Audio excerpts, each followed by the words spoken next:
Friends welcome back to our channel. 10th class exams అయితే మరికొన్ని రోజుల్లో అంటే దాదాపు ఒక 80 డేస్ టైం అవుతుంది తెలంగాణలో 10th క్లాస్ ఎగ్జామ్స్ స్టార్ట్ కావడానికి. మార్చ్ 21 నుంచి అయితే ఎగ్జామ్స్ స్టార్ట్ కాబోతున్నాయి. ఈ క్రమంలోనే మ్యాథ్స్లో టాపిక్ వైజ్ ఇంపార్టెంట్ ప్రశ్నలు ఏంటో ఈ వీడియోలో తెలుసుకునే ప్రయత్నం చేద్దాం. 10th క్లాస్ సంబంధించి అదేవిధంగా స్కూల్ లెవెల్ మ్యాథ్స్ సంబంధించిన వీడియోస్ మిస్ కాకుండా చూడాలనుకుంటే మన ఛానల్ని సబ్స్క్రైబ్ చేసుకొని పక్కన ఉన్న బెల్ బటన్ క్లిక్ చేయండి. వీడియో కనుక నచ్చినట్లయితే తప్పకుండా లైక్ చేసి షేర్ చేయండి ఫ్రెండ్స్. ఇక 10th క్లాస్ మ్యాథ్స్కి వచ్చేసరికి టోటల్గా 14 టాపిక్స్ అయితే ఉన్నాయి. పార్ట్ 1 పార్ట్ 2 కలుపుకొని ఈ 14 టాపిక్స్ నుంచి ఇంపార్టెంట్ క్వశ్చన్స్ అయితే తెలుసుకుందాం. ముందుగా వాస్తవ సంఖ్యలు ఫస్ట్ టాపిక్ వచ్చేసి మనకు రియల్ నంబర్స్గా ఉంది. వాస్తవ సంఖ్యలు ఇందులో ముఖ్యమైన ప్రశ్న చూసినట్లయితే యూక్లిడ్ భాగాహార పద్ధతి ఏదైతుందో ఈ పద్ధతి ఆధారంగా మనకు గాసాబా కాసాగు కనుక్కోవడం ప్రశ్న అడిగే అవకాశం కనిపిస్తుంది. సో ఇది ఒక ఇంపార్టెంట్ క్వశ్చన్ ఉందన్నమాట. ప్రధాన కారణాల పద్ధతిన గాసాబా కాసాగు కనుక్కోవడం అనేది 2 మార్క్స్ కింద అడిగే అవకాశం ఉంది. నెక్స్ట్ అదేవిధంగా ఈ టాపిక్లో ఫస్ట్ టాపిక్లో చూసుకున్నట్లయితే కర్ణీయ సంఖ్య నిరూపించడం ప్రతి ఎగ్జామ్లో అడుగుతుంటారు. సో ఖచ్చితంగా కర్ణీయ సంఖ్య నిరూపించండి అనే ప్రశ్న అయితే వస్తుంటుంది లాంగ్ ఆన్సర్లో. సో √2 కర్ణీయ సంఖ్య నిరూపించండి, అదేవిధంగా √3 + 2√5 కర్ణీయ సంఖ్య నిరూపించండి, 5 + √3 కర్ణీయ సంఖ్య నిరూపించండి. ఈ విధంగా ఒక కర్ణీయ సంఖ్య నిరూపించమని అడగడం ఒక ప్రశ్న అయితే ఖచ్చితంగా ఉంటుంది. మోస్ట్ ఇంపార్టెంట్ అనమాట, లాంగ్ ఆన్సర్లో అడుగుతుంటారు. నెక్స్ట్ అదేవిధంగా సంవర్గమానాలకు సంబంధించిన ప్రశ్నలు. సో ఏవైతే మనకు లాగ్ బేస్ a⁴n = x ఉందో, అదేవిధంగా log x + log y = log x × y, ఈ ఫార్ములాస్ ఒక 3-4 ఫార్ములాస్ ఉంటాయి లాగ్ సంబంధించి. సో వాటి నుంచి కూడా ప్రశ్నలు అయితే అడుగుతుంటారు. షార్ట్ ఆన్సర్స్లో అడుగుతుంటారు. లేదంటే 4 మార్క్స్లో కూడా మనకు లాగ్ సంబంధించిన ప్రశ్న అయితే అడుగుతుంటారు. మొత్తంగా వాస్తవ సంఖ్యల నుంచి అయితే ఇవి ముఖ్యమైన ప్రశ్నలు అయితే ఉన్నాయి, చూసుకోండి. సో ఇంపార్టెంట్ ఏవైతే మోడల్ క్వశ్చన్స్ ఉన్నాయో వాటిని నెక్స్ట్ వీడియోలో ఎక్స్ప్లెయిన్ చేసే ప్రయత్నం చేస్తాను. ఇవి జస్ట్ క్వశ్చన్స్ మాత్రమే. నెక్స్ట్ అదేవిధంగా సెకండ్ టాపిక్ వచ్చేసి సెట్స్, సమితులు. సో సమితులలో చూసినట్లయితే మనకు రోస్టర్ ఫామ్ ఇచ్చి సో దాన్ని ఏదైతే జాబితా రూపం ఉందో దానిలోకి మార్చుకోవడం, దాని నుంచి A యూనియన్ B కానీ A∩B కానీ అదేవిధంగా A-B కానీ B-A కనుక్కోవడంతో పాటు వెన్ చిత్రాలను కూడా మనం గీయాల్సి ఉంటుంది. సో ఇవి షార్ట్ ఆన్సర్స్లో అడగవచ్చు. అదేవిధంగా సమితి అంటే ఏంది, అపరిమిత సమితి అంటే ఏంది, పరిమిత సమితి అంటే ఏంటి, శూన్య సమితి, సమసమితి, వియుక్త సమితి, విశ్వ సమితి వంటి ఏవైతే నిర్వచనాలు ఉన్నాయో వాటిని నేర్చుకోవాల్సి ఉంటుంది. షార్ట్ ఆన్సర్స్లో అడిగే అవకాశం ఉంది. లేదన్నట్లయితే మనకు ఆబ్జెక్టివ్లో అయినా పడవచ్చు. అదేవిధంగా వెన్ చిత్రాలను గీయడం కూడా నేర్చుకోండి. సో సమితుల నుంచి మనకు ఈజీగానే ఉంటాయి అన్ని ప్రశ్నలు కూడా. సో రోస్టర్ ఫామ్ నుంచి జాబితా ఫామ్లోకి మార్చుకొని A∩A union B, A-B, B-A కనుక్కుంటూ when చిత్రాలను గీసే ప్రశ్న ఖచ్చితంగా అడుగుతుంటారు.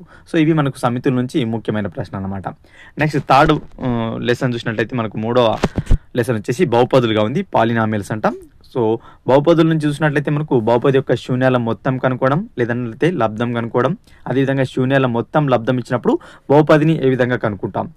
దాంతోపాటు మనకు బహుపదికి శూన్యాలు అదేవిధంగా గుణకాల మధ్య సంబంధం కనుక్కునే ఏదైతే ప్రాబ్లమ్స్ ఉన్నాయో వాటిని అడగవచ్చు. అదేవిధంగా బహుపదుల నుంచి ఖచ్చితంగా గ్రాఫ్ క్వశ్చన్ అయితే ఉంటుంది, రేఖా చిత్రం ద్వారా శూన్యాలు కనుక్కోవడం. సో గ్రాఫ్ ద్వారా మనకు శూన్యాలు కనుక్కునే ప్రశ్న ఖచ్చితంగా అడుగుతుంటారు. ప్రతి ఎగ్జామ్లో లాంగ్ ఆన్సర్లో గ్రాఫ్ ప్రశ్న అయితే బహుపదుల నుంచి వస్తుంటుంది. ఓకేనా. సో దీనికి సంబంధించిన కొన్ని క్వశ్చన్స్ కూడా మేము ముందుకు తీసుకొచ్చే ప్రయత్నం చేస్తాను నెక్స్ట్ వీడియోలో. నెక్స్ట్ అదేవిధంగా 4th వన్ చూసినట్టయితే 2 చరరాశులలో రేఖీయ సమీకరణాల జత. 4th టాపిక్ వచ్చేసి మనకు 2 చరరాశులలో రేఖీయ సమీకరణాల జత లెసన్ ఉంటుంది. సో దీంట్లో మనకు కొన్ని పద్ధతులు ఉంటాయి. అందులో తొలగించు పద్ధతి కానీ, ప్రతిక్షేపణ పద్ధతి కానీ, సమీకరణలు సాధించే పద్ధతి కానీ, అదేవిధంగా సంగత అసంగత సమీకరణ నియమాలు అవుతున్నాయో వాటికి సంబంధించిన ప్రాబ్లమ్స్ అయితే అడుగుతుంటారు. సో ఇక్కడ నుంచి కూడా లాంగ్ ఆన్సర్స్ అడుగుతుంటారు. అదేవిధంగా రేఖాచిత్ర పద్ధతి ద్వారా కూడా మనకి ఇందులో ప్రశ్నలు కనుక్కోవాల్సి ఉంటుంది. సో ఇక్కడ నుంచి కూడా ఒక గ్రాఫ్ అడిగే అవకాశం లేకపోలేదు. ఓకేనా.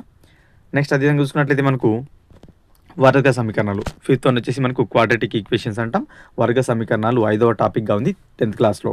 సో వర్గ సమీకరణాలను మనకు చూసినట్లయితే మూలాలను వర్గం పూర్తి చే పద్ధతి ద్వారా కనుక్కోవడం కానీ, మూలాల స్వభావం కనుక్కోవడం కానీ, అదేవిధంగా మనకు వర్గ సమీకరణం అవుతుందా లేదా అనే ప్రశ్న షార్ట్ ఆన్సర్స్లో అడగడం, వర్గ సమీకరణ మూలాలు కనుక్కోవడం కూడా షార్ట్ ఆన్సర్స్ కింద అడగవచ్చు. అదేవిధంగా మనకు అంక శ్రేణులు 6వ టాపిక్ వచ్చేసి అంక శ్రేణులుగా ఉంది.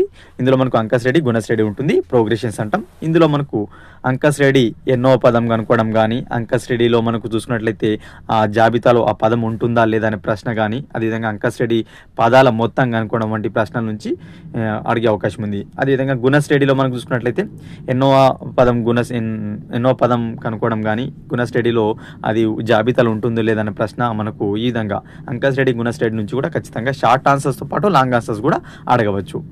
నెక్స్ట్ అదేవిధంగా చూసుకున్నట్లయితే శ్రేణుల్లోనే మీరు చూడొచ్చు, ఇక్కడ ఉదాహరణ కూడా కొన్ని ఇవ్వడం జరిగింది.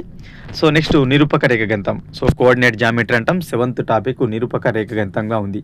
సో నిరూపక రేఖాగణితంలో 2 బిందువుల మధ్య దూరం కనుక్కోవడం కానీ, అదేవిధంగా మనకు ఏదైతే త్రిభుజ వైశాల్య సూత్రం కానీ, గురుత్వ కేంద్రం కానీ, అదేవిధంగా త్రిదాకరణ బిందువులు కానీ, సరేఖీ బిందువులు కానీ, అదేవిధంగా హిరాన్ సూత్రం ఉపయోగించి త్రిభుజ వైశాల్యం కనుక్కోవడం వంటి ఏవైతే ప్రాబ్లమ్స్ ఉన్నాయో వాటి నుంచి అడగవచ్చు. ఇందులో నుంచి కూడా షార్ట్ ఆన్సర్స్, లాంగ్ ఆన్సర్స్ 2 కూడా అడిగే అవకాశం ఉంది.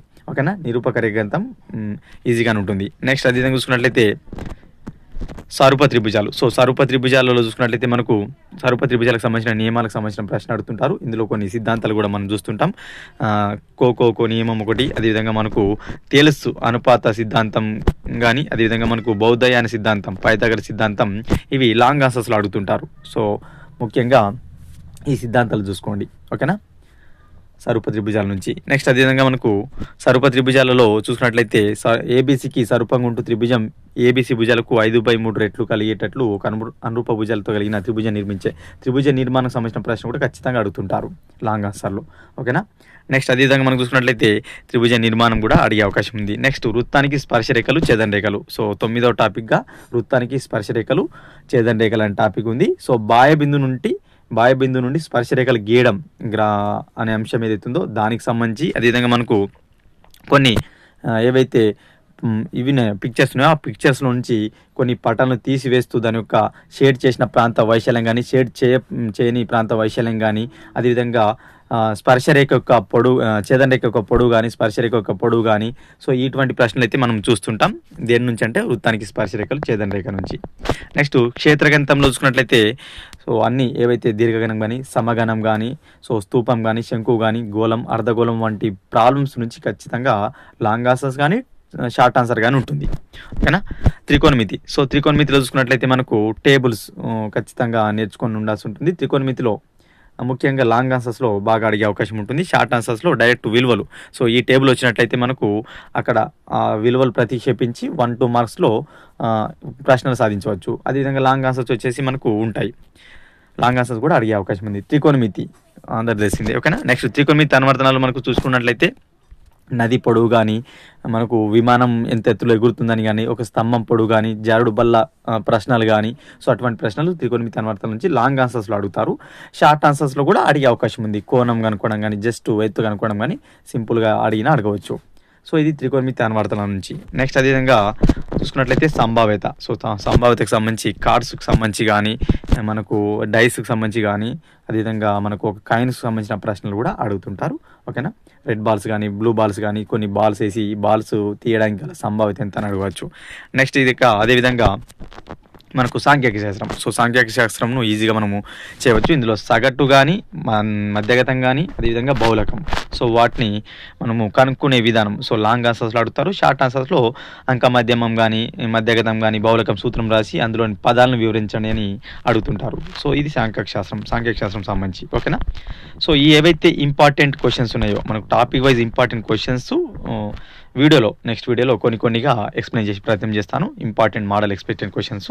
ఓకే ఫ్రెండ్స్, ఇవి మనకు 14 టాపిక్ వైజ్ ఇంపార్టెంట్ ప్రశ్నలు అనమాట. వీడియో కనుక నచ్చినట్లయితే లైక్ చేసి షేర్ చేయండి. మరొక ఇంపార్టెంట్ వీడియోతో మీ ముందుంటాను ఫ్రెండ్స్.